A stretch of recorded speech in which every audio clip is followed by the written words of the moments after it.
You said that the GNU was something like a bitter pill to swallow. I said it was a surprise to me. I never imagined our own public servants were very involved in selling documents of our country. So we have failed in addressing the basic needs of the people of our country. When President Zuma called me in, he'd been looking at me strangely for some days, and I suspected there's something afoot. Dr. Naledi Pandor, thank you so much for honoring our invite and joining us on SMWX. It's a great privilege to have you here. Thank you very much, and thank you for inviting me. It's a privilege to be in your podcast. I'm told some members of your family know about the podcast and persuaded you to be here, so we thank them Yes, too. my children are so excited. They've been telling me all sorts of things that thousands of people watch and listen in, and that you're followed by so many hundreds of thousands. So they think I'm really special. Well, I thank them. Given that you invited me. I thank them for their service. You come from a storied family. Your grandfather and father were active in politics, and I was realizing that, if I'm not mistaken, the year that your father left the national executive was the same year you came in, or it was a similar period. What role did, firstly, your father play in your political upbringing? Well, my father was trained as a historian and a lawyer. He was a lawyer. And he was also a great raconteur. So part of the education we had was in school, but the other was the political history at home. So every weekend we'd get summaries of the newspapers, every paper. We would have to watch films about the Chinese Revolution and get, stories told about the training of al-Qaeda in Algeria, visits to Moscow. So it was kind of a political tutorial, almost consistently. And that was, the side of our dad. So we grew up in that environment. And then also ANC was very present in our family, in our lives, in the lexicon and discourse in the family, including, of course, being in exile. There would be many ANC stalwarts coming in and out of the home to have meetings, have discussions. So that is, yes, the young life that we lived. Do you have any particular memories of those meetings or discussions or people that came into the home? Well, we grew up in an era where when visitors come, you're sent to the kitchen or somewhere else to help prepare refreshments or just sit quietly. So really, I know some who came and, would see them. Frini Jinwala was a visitor. Others, Aziz Pahad. And then, of course, we had many families, the Ngwenyas, who came into exile in the UK.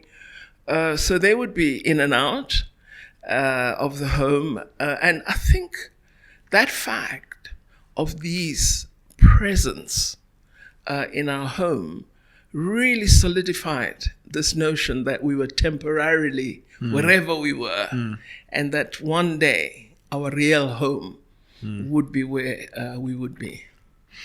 And your father and grandfather were both part of the treason trial, if I'm not mistaken, and you must have been very young, 3 or so, when that happened. Did that leave an imprint on you at the time, or stories of it later as you were a child? Because, what a way to come into the world. Yeah, well, I don't think I would be, would have been that aware of it, so young. Fair enough. But we left after all the trialists were acquitted, because you'll remember all 159 were acquitted. And immediately after that, my dad then had the directive from the ANC that he should go and assist with the international side of the struggle. And so we left. Initially, we lived in Lesotho. By that time, our dad had essentially disappeared. And it's our mother who put everything together, bundled us into the car, And from Durban, someone drove us to the border of Lesotho, and we ended up in Maseru. And as children, we had no idea what was happening. We just had this sense of confusion, that we were somewhere we're not familiar with, didn't know the language, but had to learn it, and lived in a very difficult environment initially. We spent about 4 years in Lesotho, started primary school there, and we met people like Dr. Chris Hani, Osdimpo, and all those personalities that were in Lesotho at the time. And of course, there were threats to my dad, and stories, and he was called a communist all the time. So that was the kind of the beginning of awareness, I think, and a feeling of puzzlement as to why are our parents doing this to us? Why are we not in our home with our grandparents in Durban? And I think it must have been a really tough time for my mother, because there were 4 of us children, and the 5th one was born in Lesotho. Then we left and moved to Zambia, spent a short confusing time there, and moved to London. And it's odd to say, but England was like a haven. It was the first time we'd stayed for many years in one place. Sure. And formed kind of more permanent associations with people at school, teachers. So we were in London for a period of about 10 years or so. Then we moved to Botswana. Botswana was just beginning to receive our people, our cadres, from all political formations. And my dad was kind of the liaison between the government of Botswana and the ANC. I see. But at that time, I think there also began a fallout between my father and the ANC. But still, there was that commitment, to helping you. The refugees would come to the house, they'd be assisted, he would arrange permits for them or assist in some way. I also was very friendly with them because I identified as a South African. But also, had friends in Botswana at school. And I learned very good Setswana. I speak perfect Setswana. Very good. I think. So yes, we stayed in Botswana. I did my final exams for secondary school there, then did my first degree at the GNU University. And on completion of my degree, almost a few days later, I went straight back to England and did my postgrads up to MA, and then began teaching in England. And after a time, I got a job in Botswana because I wanted to be in Africa. And my parents were happier that we'd be in Africa rather than out of the country. So I left, You mentioned the maternal side of your family, like me, often viewed through the paternal side. That's true, ZK Matthews, your grandfather, and Joe Matthews, your father, both important in the liberation struggle. But what about the maternal side of the family and its influence on your political perspectives as well?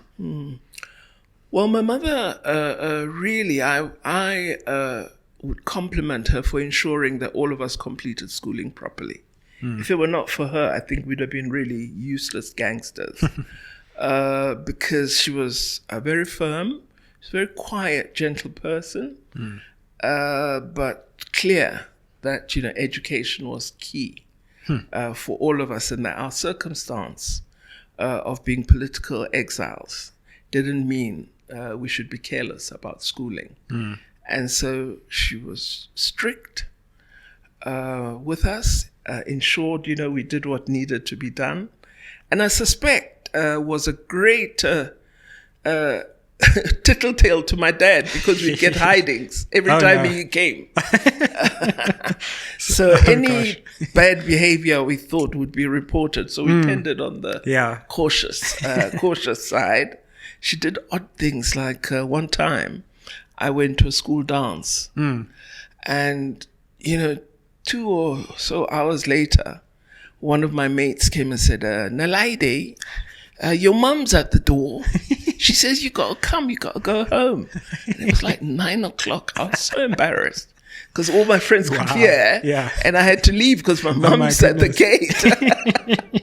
So, I left and that was my mother. Wow. So how she did you wasn't fare? an activist, in the sense. And I think supported my father throughout. She was kind of rock, the steady part of the family.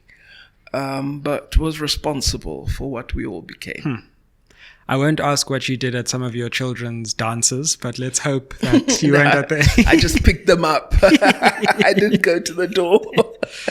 No, that's fascinating to hear. And of course, as I mentioned, turning to your illustrious career in government, your father played a role in the Government of National Unity, and you were an MP in the National Council of Provinces as chair, and then went into a very important set of ministerial positions. I wonder, I mean, you've been Minister of Education, Higher Education, Science and Technology, DIRCO. I may be leaving some out.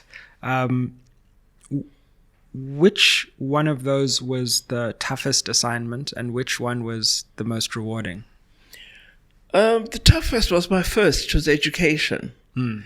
And it was tough because we were in a process of transforming. It was just 10 years after democracy. And I think we weren't getting things right the way we had anticipated. And also, maybe I behaved like a teacher. I wanted everything to go well. And perhaps I just expected too much.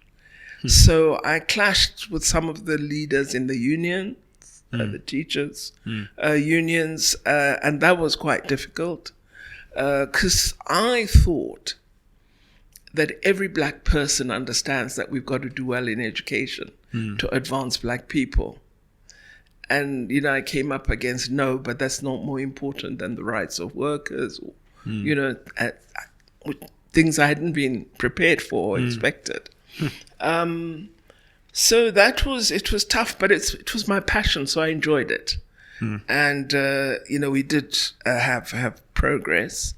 The favorite, though, I have to say, was science and technology. Interesting. And the worst was home affairs. That's the one I forgot. That's when I spent 2 years because I was just coming in as Dr. Dlamini Zuma exited to the African Union. Yes.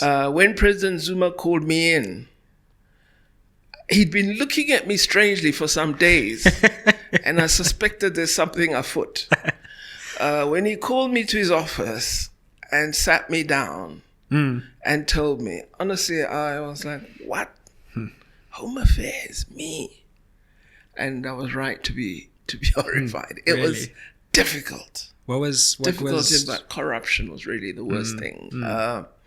That our own public servants were very involved in selling documents of our country, visas in a boot of a car, identity documents being sold off. Home affairs gave me grey hair, but science and technology, I loved it. It was really brilliant.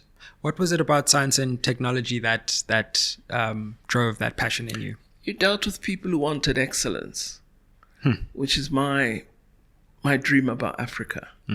They just wanted to do things well, and I liked that. They were driven, innovative, wanted to rank among the best in the world, and didn't have this notion that because we in Africa we shouldn't expect to be among the best. They were clear that they could be, that they were talented, and as long as there were resources and political support, they would do well. And of course, we had this big initiative of the square kilometer array that we were bidding for. And the treatment we got from the other country that was bidding, which was Australia, along partnered with New Zealand, was that we were not capable of managing an infrastructure project of that size. And they would actually say so, in meetings where there was discussion about which of the bidders should be awarded this big infrastructure. Fam, I just wanted to interrupt this episode to let you know the 4 ways you can help SMWX. Way number 1, you can invite me to speak at your institution or company. Way number 2, you can advertise on this channel. Way number 3, you can become a member of this channel. The link to the membership is down below. And number 4, you can buy merch, that's books or hoodies. Now let's get back to the episode. All our contact details are in the description box below. I fought back, very, very strongly. And in one conference, I think they made the error of having the New Zealand minister speak. And he spoke about the fact that they would be hosting the Rugby World Cup. And I was the next speaker. So I said, now I'm glad the minister mentioned hosting the Rugby World Cup, because we are coming to the World Cup as the current world champions. And we are world champions just as we will be with respect to the SKA. And I think for many of the scientists, that kind of did it. But yeah, they nice. Thought, they could be sort of disdainful and didn't speak to the merits of what South Africa was proposing. So some of the scientists found that a bit alarming, that attitude. And I think in the end, South Africa won the bid. It was a coup for our country. And of course, your time at DIRCO in many ways stands out just for the way in which, at a very difficult time for our country, you steered us towards a moment of unexpected hope in just the way that you handled and managed that ministry, but also particularly in your judicious approach to the ICJ matter and the Israel-Palestinian conflict, and clearly distinguished yourself as a world leader on that subject.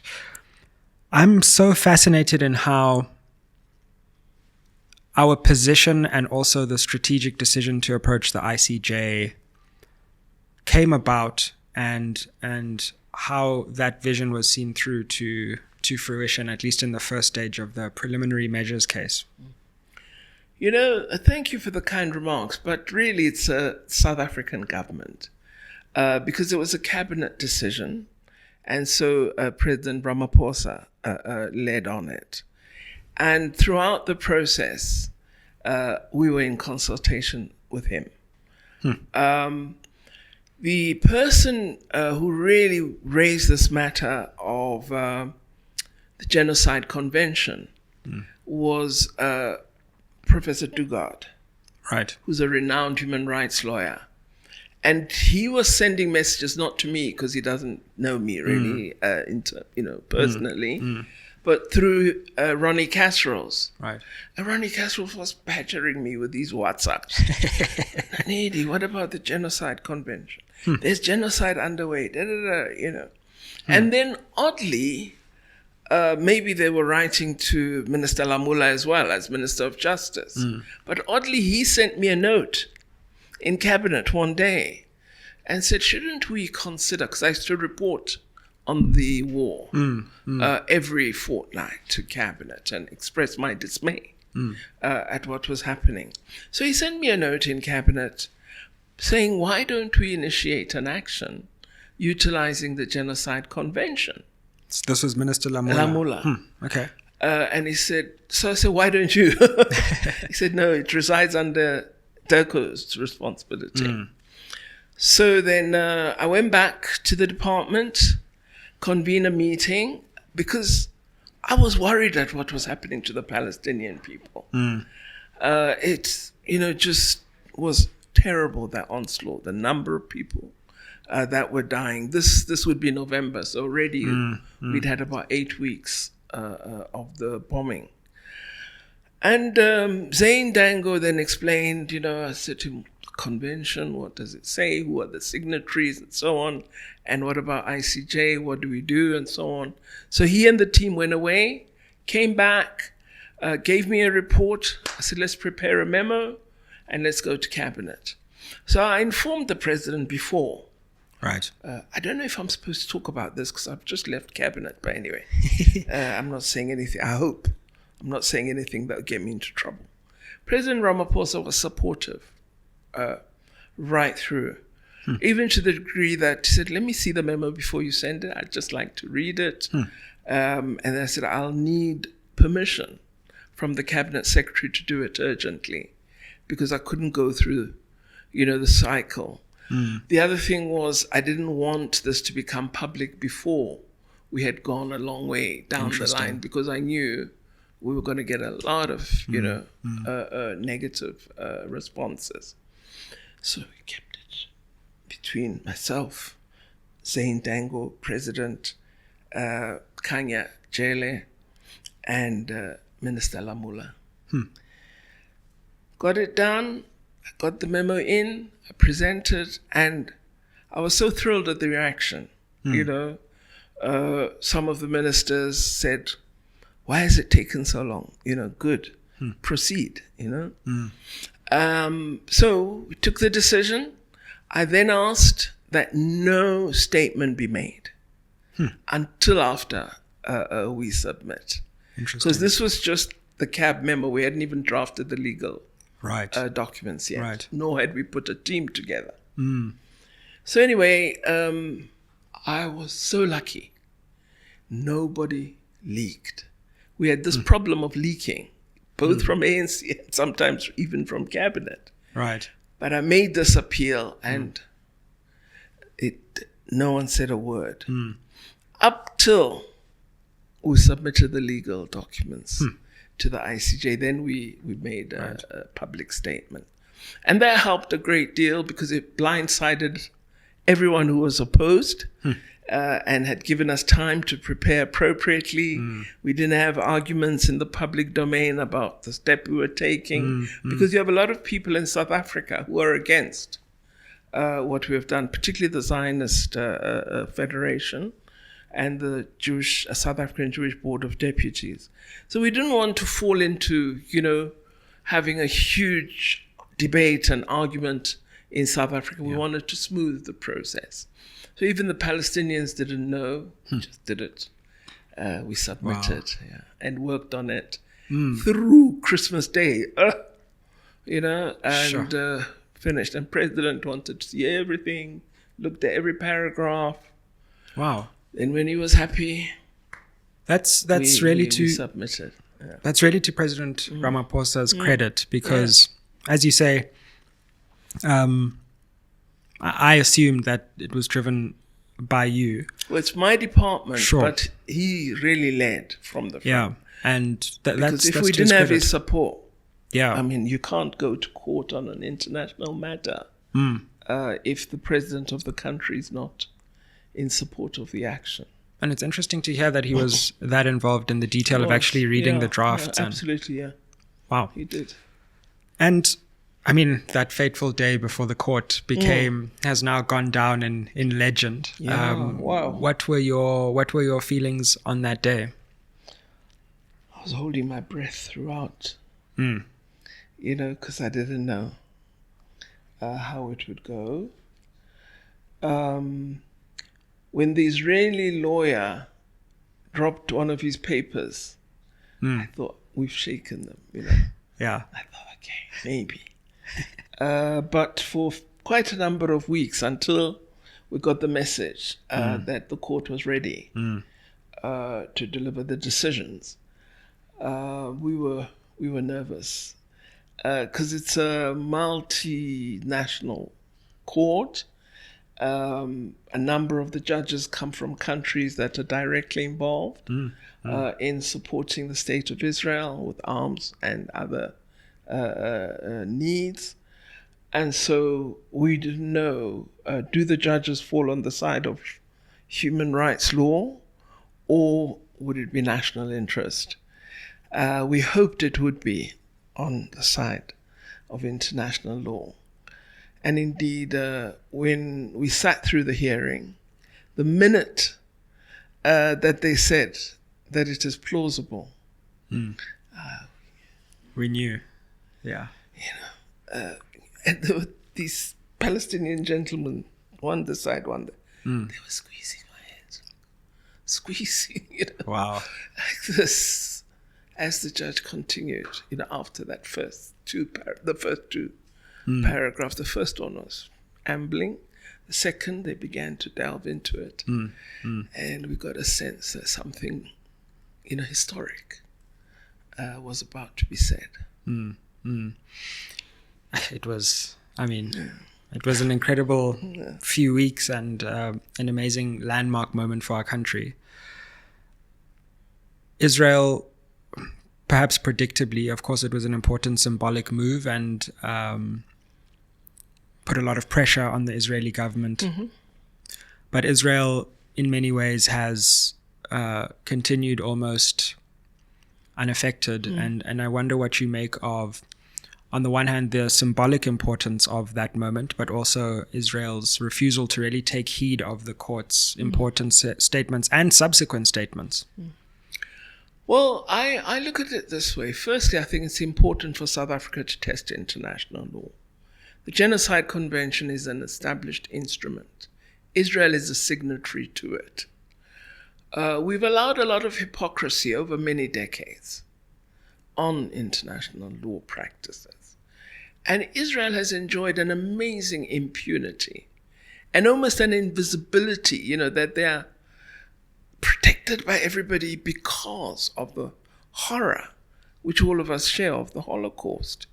But having experienced a tragedy of that kind doesn't mean you should have free license to murder civilians and to oppress Palestinian people.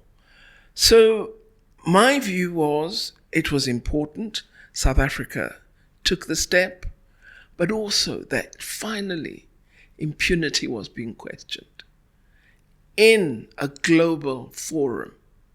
And third, Israel had to come to the court and put together a top team to attempt in a public setting to defend the indefensible. And you could see they couldn't. They couldn't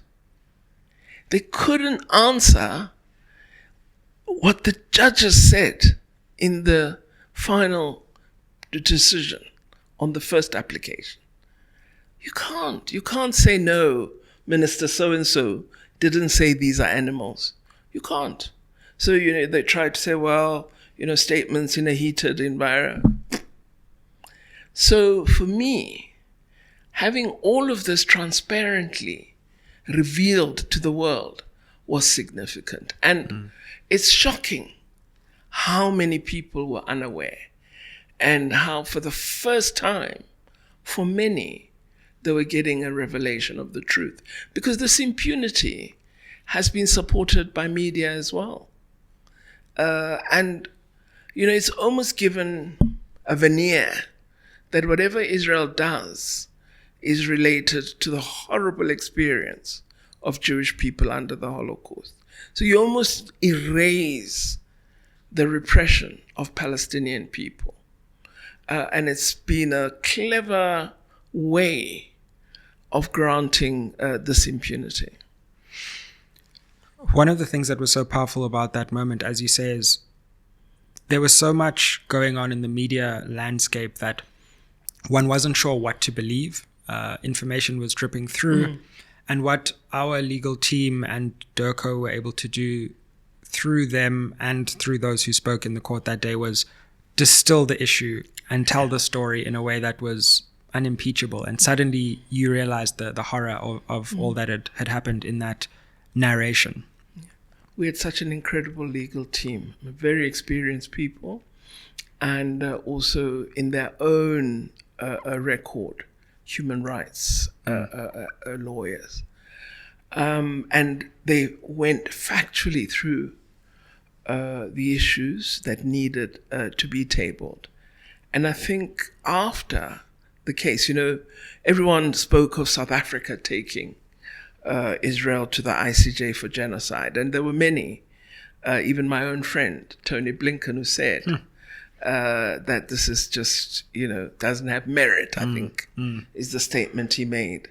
But after that, there was more and more talk about this needs to come to an end.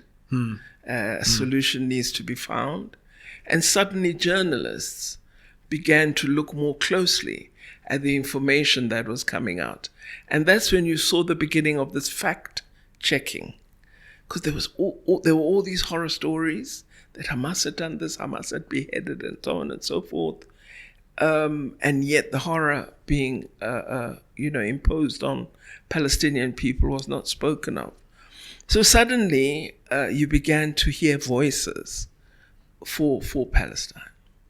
And the world stood up as well, the protests by young people, our own country, our people stood up. Palestinians say that we made them feel that they are part of humanity by taking this case to court. There was talk, and I don't know to what extent you're able to reflect on this, but there was talk after that about backlash towards you personally, and that you had faced threats. Can you talk about that to the extent that you were or are under pressure and threats for fulfilling your duties as a minister in that way? Yes, I got many funny messages indicating that they know where my son goes to mosque, and I'm watched, and I'm warned. That was the most frightening one, that you've been warned. So there were that, and then of course articles and being spoken of in very pejorative terms all over. And I know that people are attending meetings I speak at, because the letters and articles being written were quoting directly, even off the cuff remarks I made in meetings. So I'm aware that I think it's still going on even now. But yes, I got, these messages, these threats, and I reported to the police.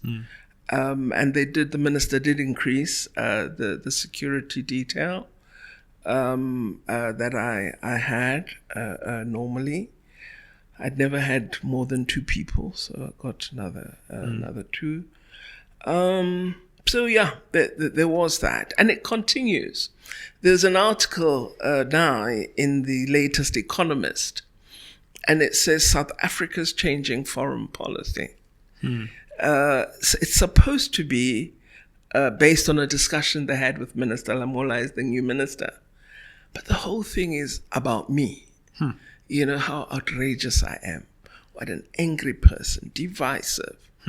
And how my colleagues, other foreign ministers, they've spoken to, say I was always an activist. I didn't have regard to, South Africa's national interest. I was angry, and but it's supposed to be about South Africa's foreign policy. So it continues, and it's something that I wish we had for Palestinian people, that there are other fora and, media, institutions and print media that represent their voice, because it tends to be absent. The supporters of the Israeli state are very vocal, very present. They write consistently. And those who support Palestine are not using the formal media as much as they should. And this is a message I try to convey to various meetings, that there needs to be equal representation of voices if this situation is to be properly understood and, if a battle is to be waged. And in terms of diplomatic pressure, did you feel any serious diplomatic pressure from those who were irked, to say the least, about the strong stance that we'd taken as a country on this matter? Well, certainly the United States. But remember that we enter the ICJ case from the Russia-Ukraine Yes, war. of course, So we'd already been under pressure. This one made things worse. But we'd faced a lot of pressure because of our position on the fact that there should be a peaceful resolution of the war between Russia and Ukraine, and that all leaders should play a role in finding a solution and encouraging President Putin and President Zelensky to sit around a table and negotiate, because we didn't think any good was going to come out of this, and that it will be an entrenched war if a solution is not found. And what we're seeing now actually proves the worth of what we said from inception. So the pressure had been there. We had, at one point, 12 senators came to South Africa. And I was invited to meet with them. And it was like I was this young woman in this circle of all these men. And, And I thought, I'm not going to take this, So I responded. We had quite a... But, you could see that they just didn't like the position that we'd taken. And I tried to explain to them that our non-aligned position on this question and our belief that the way we approached our own conflict provides an example of how you can resolve difficult situations. And that they, as leaders in the United States, had encouraged us to negotiate with the enemy. And so similarly, we believe Ukraine and Russia must speak to each other. We also would want to prevent deaths, just as our leaders did. But it was a difficult meeting, and it's one of many. So I've had to defend both myself and my country in fora. Primarily it's America. And of course, I have to have regard as minister. I had to have regard to the national interest of my country. Sure. I didn't want to lose jobs for South Africans. I didn't want to stop South Africans doing business with the United States of America, which is a major economy.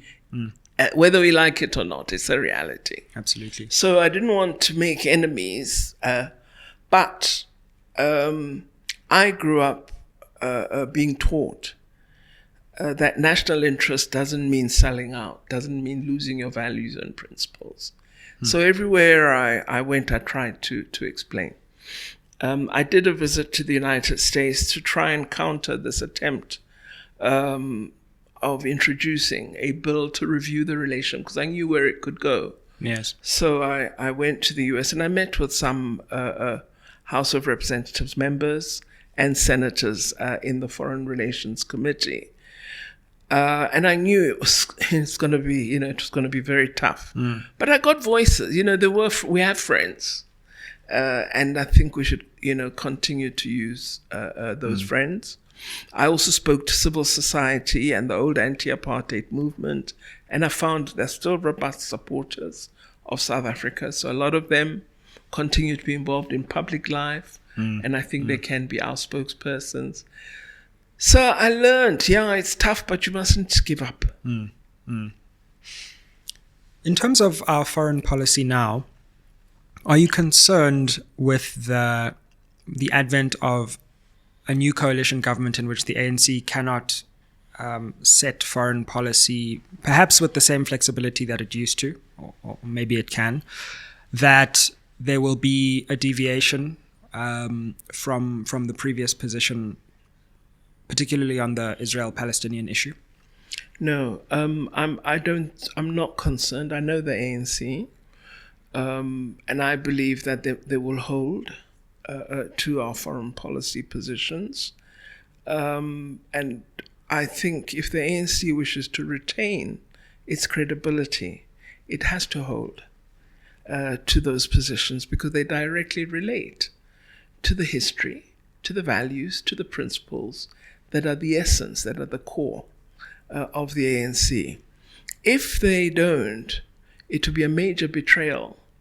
And I think also it would be, giving in to the Democratic Alliance that we don't know anything really as the ANC. They've not been our friends.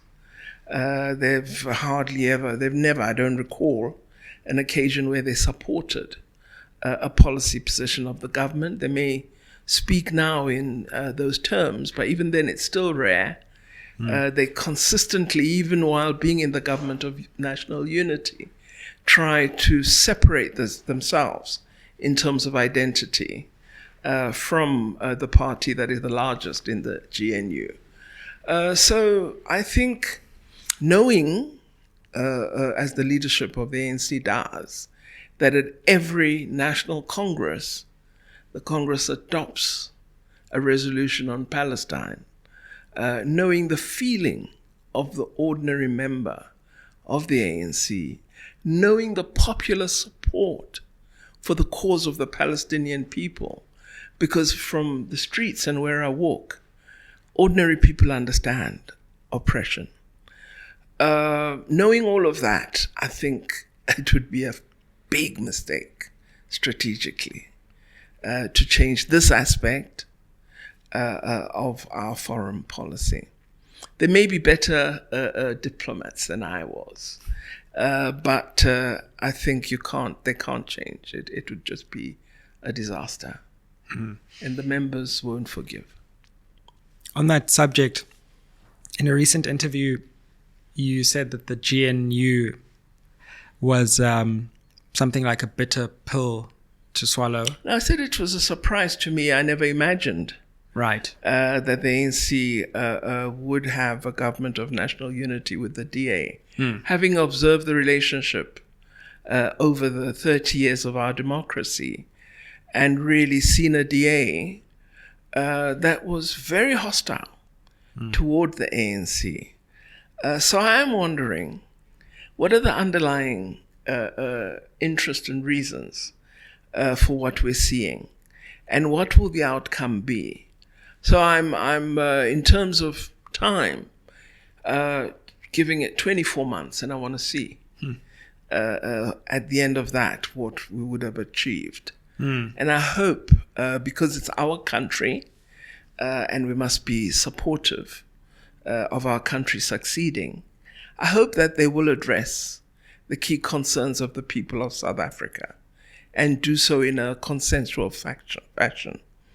And I hope that they'll put aside, the party interests and put the national interest first. So I'm giving it time, and I pray for them.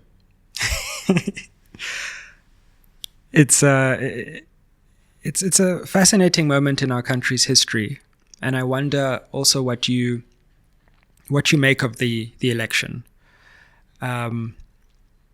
The ANC, of course, falling further than most people, most observers. I recall doing a video just before the election, predicting the ANC would fall below 50, and I was told I was crazy.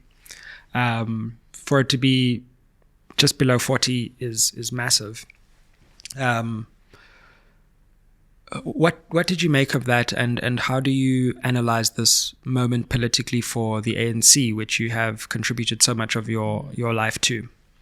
I think it's just over 40, the outcome.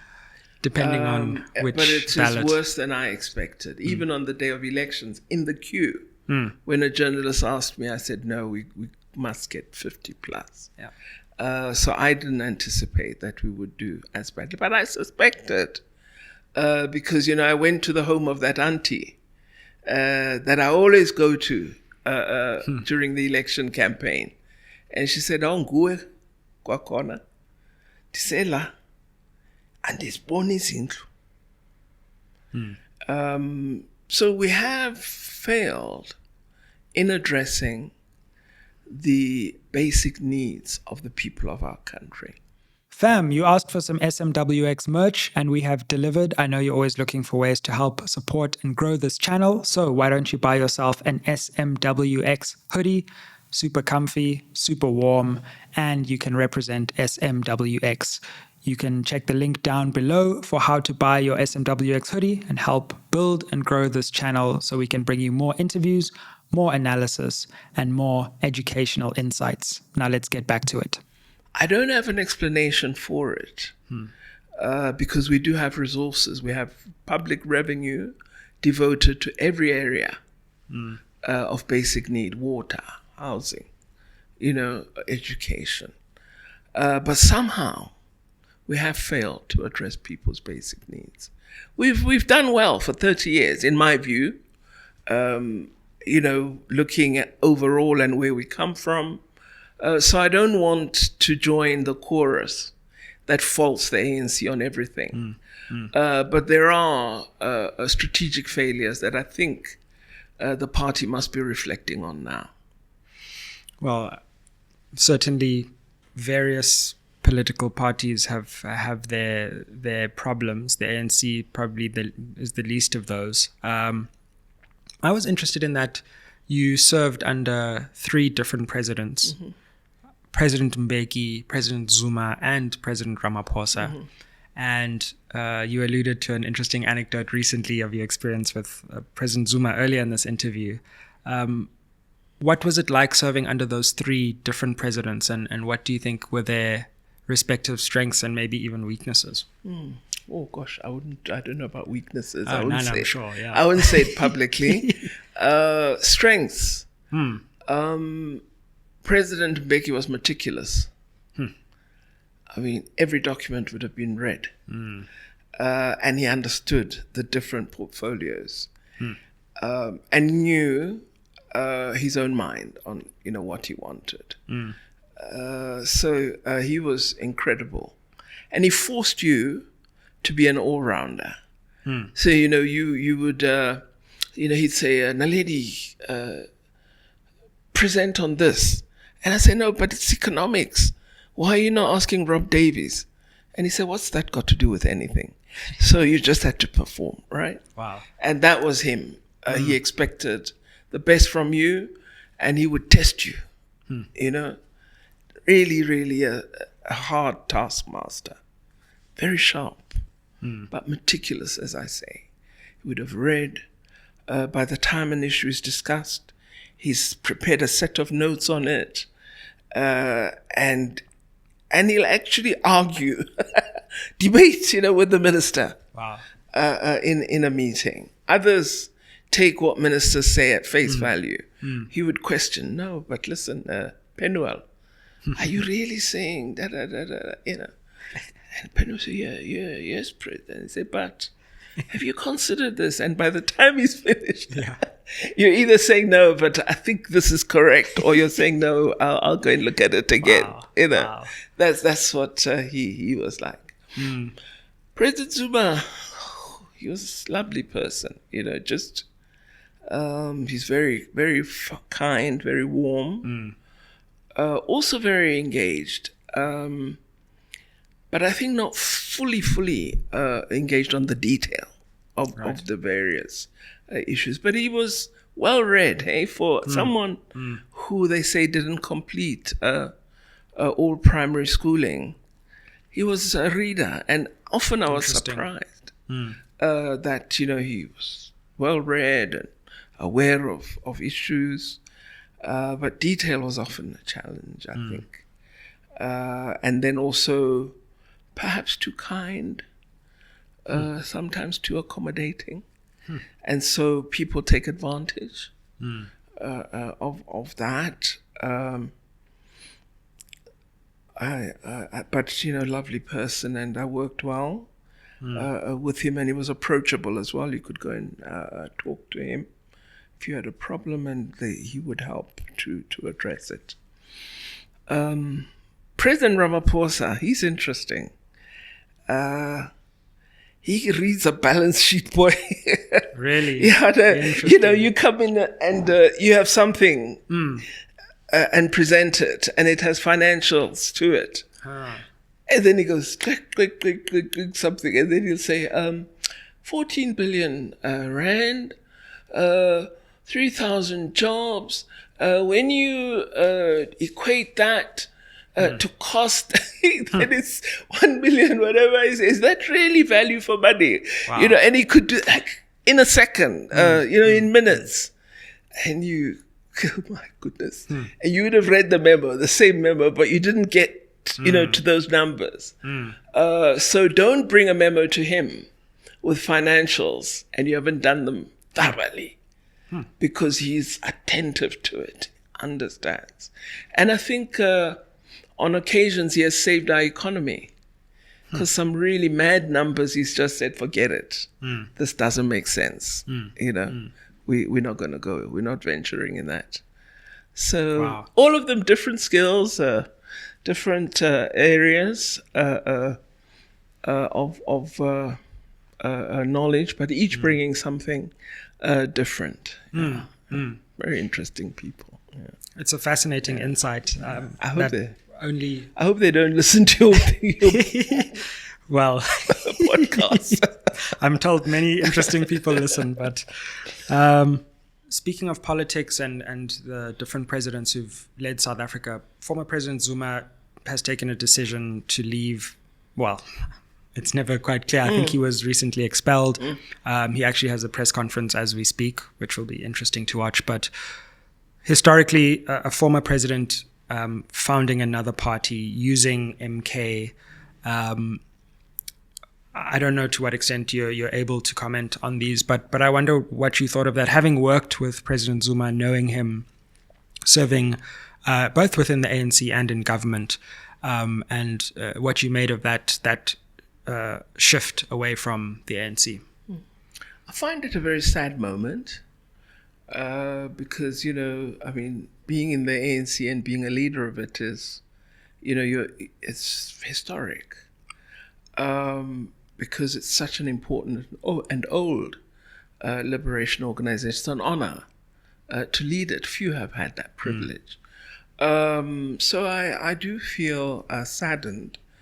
And as I said earlier, I think this issue of being too open to other people and their thoughts is also a problem, because sometimes people impose, their ideas and approaches and anger, so I feel that, once you pass my age, which is 70, you must be judicious about the decisions that you make and really, really carefully consider them. And when it comes to your reputation and the legacy that you wish to leave behind, you exercise extra care, I think. So I'll just leave it at that ambiguity. Absolutely. Because the reason I asked the question is actually from a national perspective, to the extent that the ANC has always been the center of our politics, but opposition to the ANC is equally important for the vitality of our democracy.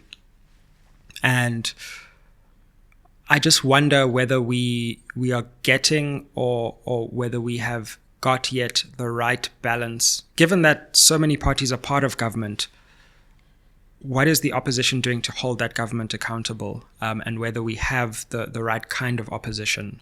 And it seems that the opposition is kind of fracturing in some ways now, which inhibits its capacity to hold government to account.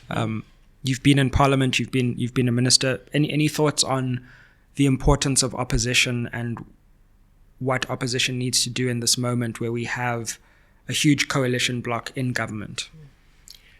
I don't support opposition for the sake of opposition. I support multi-party democracy, and I support ideas and difference. But if you do something just because you dislike some party, I don't think you're adding value. And I think it's great, that so many organizations have been formed. Although I do think it's too easy to form political parties in South Africa. And it's a matter I think we have to consider at some point. because then anybody stands up and says, I've formed a party. But you see, the ANC is an old organization.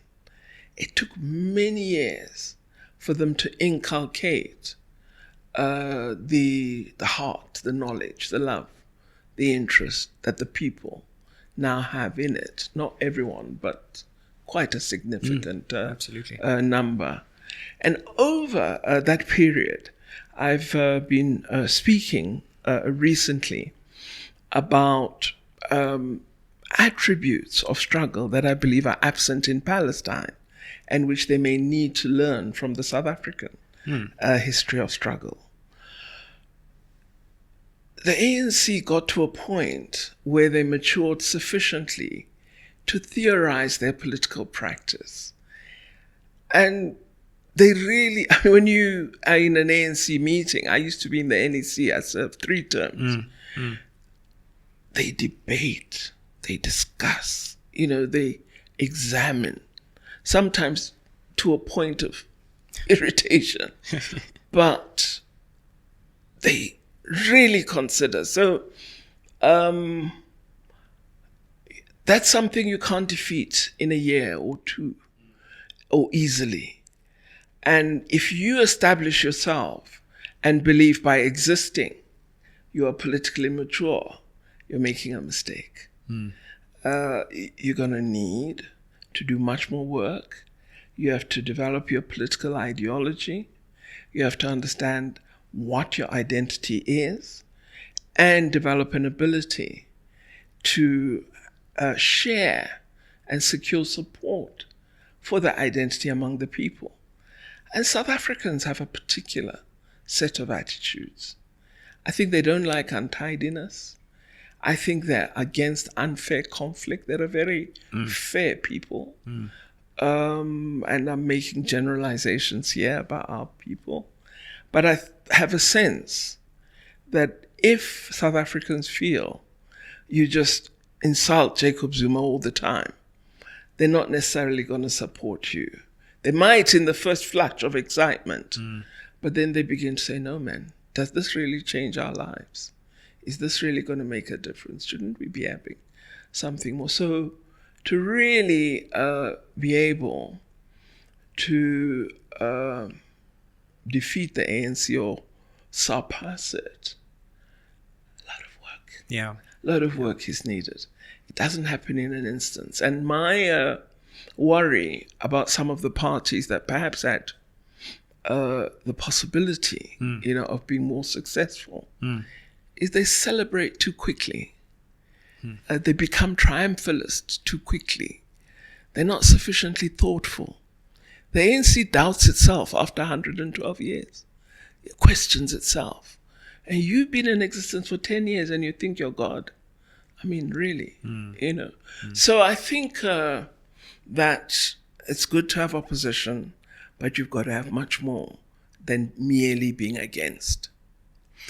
And what about the ANC? This is a party and a movement that's been central to your family history in many ways, and stands at something of a turning point, but has stood at many turning points before. What do you think the ANC needs to do in this moment of its history to remake itself towards a new future in which it remains key to South African life? I think the ANC should marshal as much support as they can, particularly among those who have served the ANC, the veterans. A lot of them feel marginalized.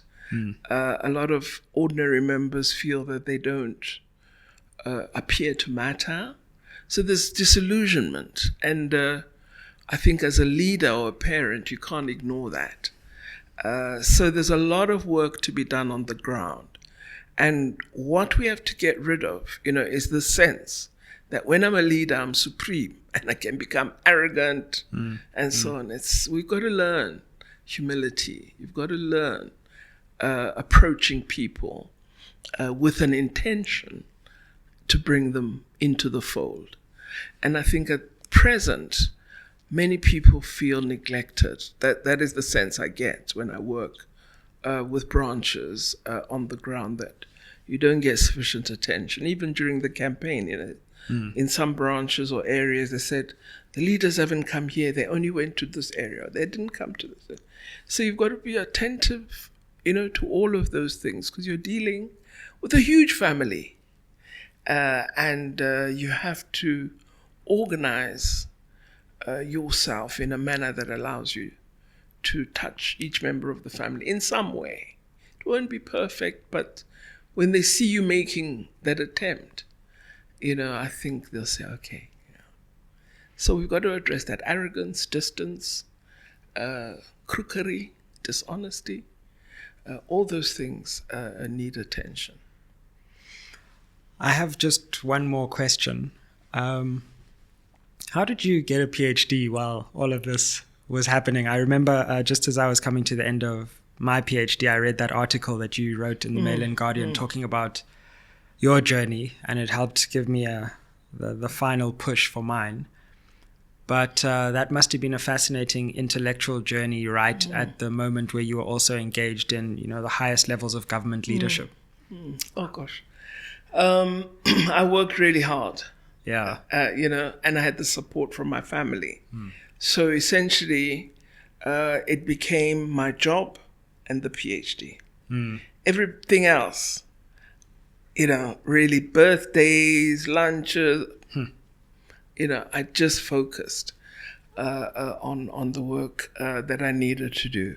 But I set about it because, I was science and technology at the time, and it was my second stint.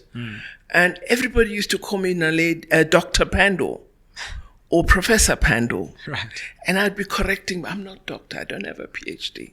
Yeah. I'm not a professor, I'm not doctor. And eventually I said, no, man. These people think if you're Minister of Science, you're clever. You have to, yeah. So I better do it, And that's how I began searching for an institution.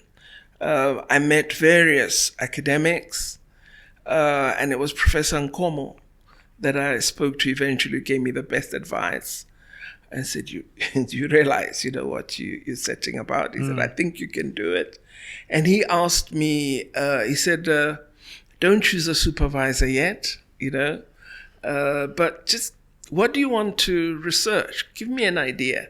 Will you write something? So I wrote, about 10 pages and I gave it to him and he read it and came back to me.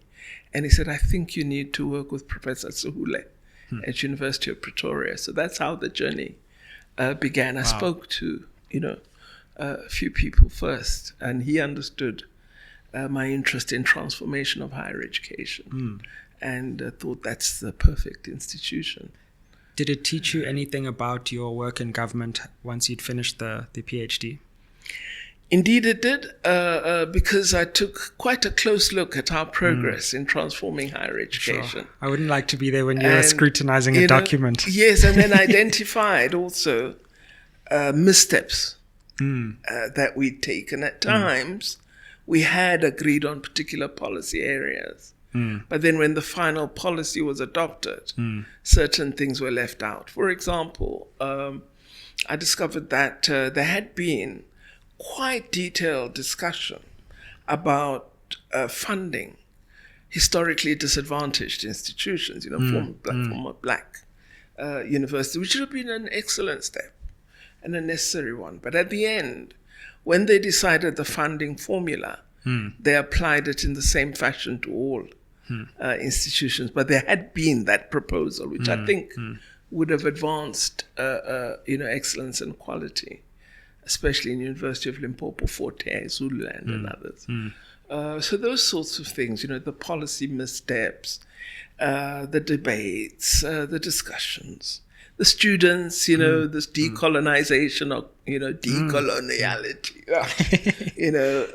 and their views on curricula and bringing in a more African focus into the material and content in higher education, which I still think we need to do more on. So lots of learning, and then getting to see that women and black people were advancing in postgraduate studies. And that was very, very pleasing.